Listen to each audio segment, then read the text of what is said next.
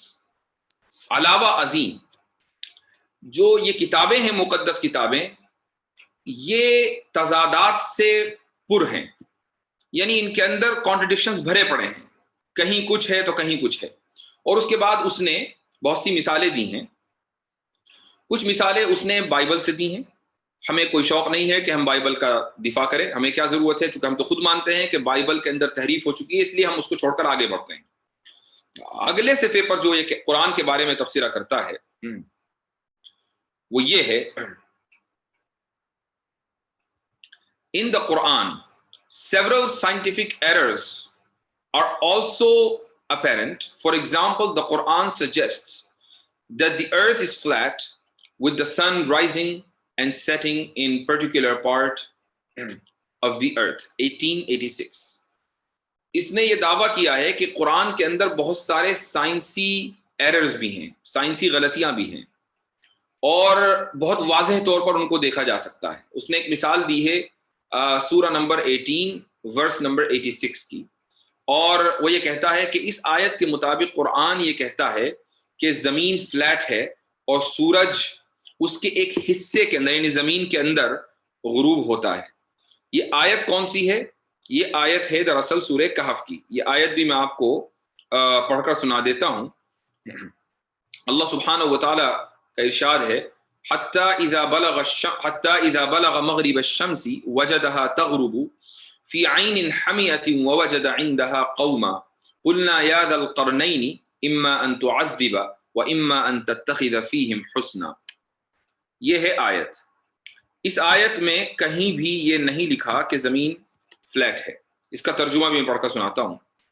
ترجمہ یہ ہے کہ یہاں تک کہ جب وہ سورج کے ڈوبنے کی سمت پہنچے تو انہیں دکھائی دیا۔ یہ ذوالقرنین کے بارے میں، الیگزینڈر کے بارے میں کہا جا رہا ہے، جن کو ایک روایت کے مطابق الیگزینڈر بھی کہا جاتا ہے۔ تو ذوالقرنین کے بارے میں کہا جا رہا ہے کہ جب وہ سورج کے ڈوبنے کی سمت پہنچے، یعنی ویسٹ میں جو آخری آبادی تھی وہاں پہنچے، تو انہیں دکھائی دیا۔ ترجمہ دیکھیے، انہیں دکھائی دیا، وجدہا، انہیں دکھائی دیا کہ وہ ایک دلدل جیسے سیاہ چشمے میں ڈوب رہا ہے، یعنی سورج دلدل جیسے سیاہ چشمے میں ڈوب رہا ہے، اور وہاں انہیں ایک قوم ملی۔